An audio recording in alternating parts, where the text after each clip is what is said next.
Hi everyone, this is Angel here, and today we're going to be dealing with how to ace your UK motorcycle theory test. So the road to the practical. I'm going for a little bit of a different view today. Instead of just facing me, I'm just kind of facing towards the open road.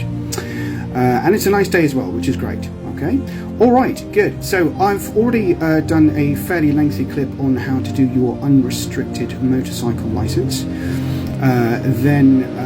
In 4 stages, basically, to start off with your CBT, then your theory test, then your mod 1, and then your mod 2. So I've done a complete clip on that already, and then I did a complete clip also on the first stage, which is just the CBT. So in order to do your theory test, you've got to do your CBT, and we are just going to be dealing with the theory test today. And of course in the future 2 sessions, of course, well, I'll be doing a clip on mod 1 and mod 2 as well. So if you want to look for those clips as well, feel free to have a dig and to inform yourself on those topics. Okay, so how to ace your UK motorcycle theory test. Now this is the road to the practical. So everyone, so you've got your CBT, you're feeling the call of the open road. There's a crucial hurdle before you can tackle your practical tests. Now that's the motorcycle theory test. So don't worry, it's designed to ensure you have the essential knowledge to stay safe on 2 wheels. This presentation will guide you through what to expect and, more importantly, how to pass it with flying colours. Alright, what the theory test involves. Now, there are 2 parts to success. The structure, the motorcycle theory test in the UK has 2 distinct parts that you must pass both on the same day.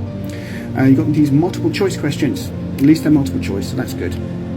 So this section consists of 50 questions covering a wide range of topics, from the highway code, road signs, traffic laws and safe riding practices. You'll be presented with a question and several possible answers, and you need to select the correct one. The pass mark is 43 out of 50. That's then followed by the hazard perception test. This part involves watching 14 video clips, each around a minute long, showing everyday road scenes. With these clips, they'll be developing hazards, situations that would require you to take action, such as changing speed or direction. You need to click the mouse as soon as you see a hazard developing. The earlier you click within a specific window, the more points you score, with a maximum of 5 points per hazard. So there'll be 15 hazards in total. 1 clip has 2, and the pass mark is 44 out of 75.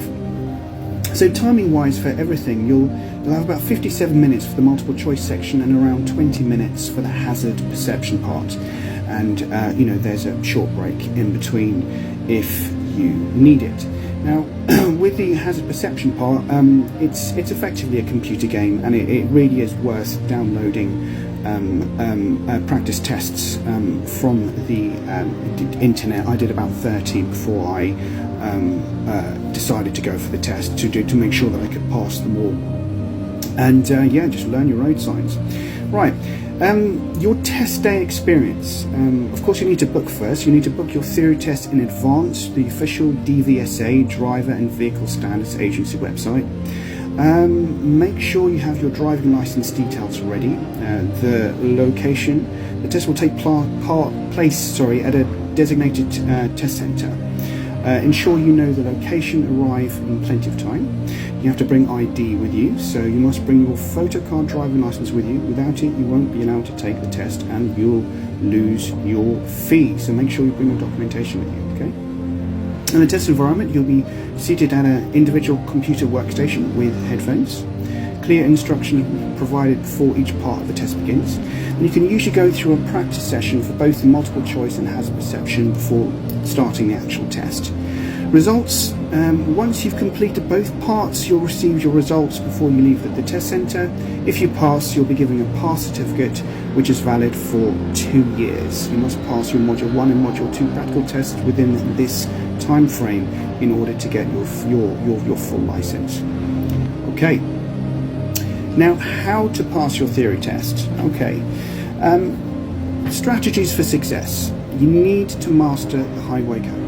This is the absolute foundation. So read it thoroughly, understand the rules, road signs and markings. Pay particular attention to section relevant to motorcyclists specifically.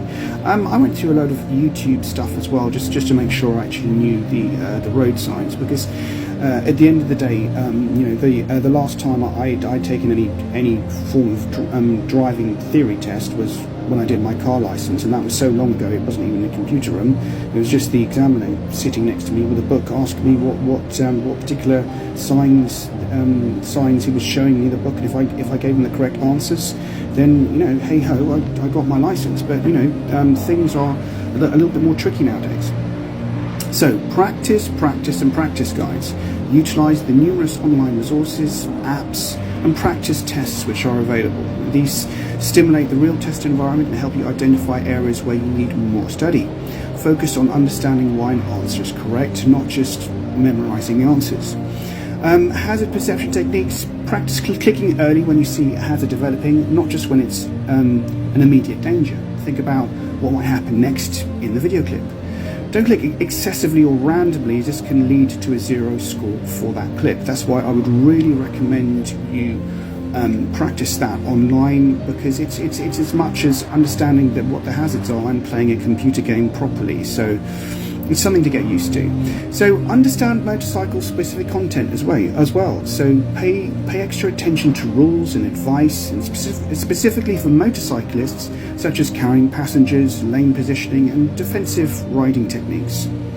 As far as time management goes, during the multiple choice questions section, don't spend too long on any one question. If you're unsure, make an educated guess and move on. You can always flag questions to review later, so that is possible. Now, stay calm and focused. On the day of the test, try to relax. Read each question carefully and take your time. If you get nervous, take a deep breath. Utilize official resources as well. So the DVSA website offers valuable information and practice materials. Make the most of them. Consider a theory test app or courses. Many apps and online courses offer structured learning and realistic practice scenarios. So passing your motorcycle theory test is a significant step towards getting a full license. So by understanding what to expect and dedicating time to thorough preparation practice, you'll significantly increase your chances of success. Okay, so after the study, good luck. I was really happy when I passed mine for the first time. I was initially quite nervous, but when I came out, received my envelope, I left the building. I opened up the envelope, and I was overjoyed when I saw that I'd passed, because I could finally move on to the practical stages. So this has been Angel Talk. If you've got any questions at all, hit me up in the comments. And remember, it's not just about the destination, it's also about the journey. And I'll see you next time. Take care. Bye-bye.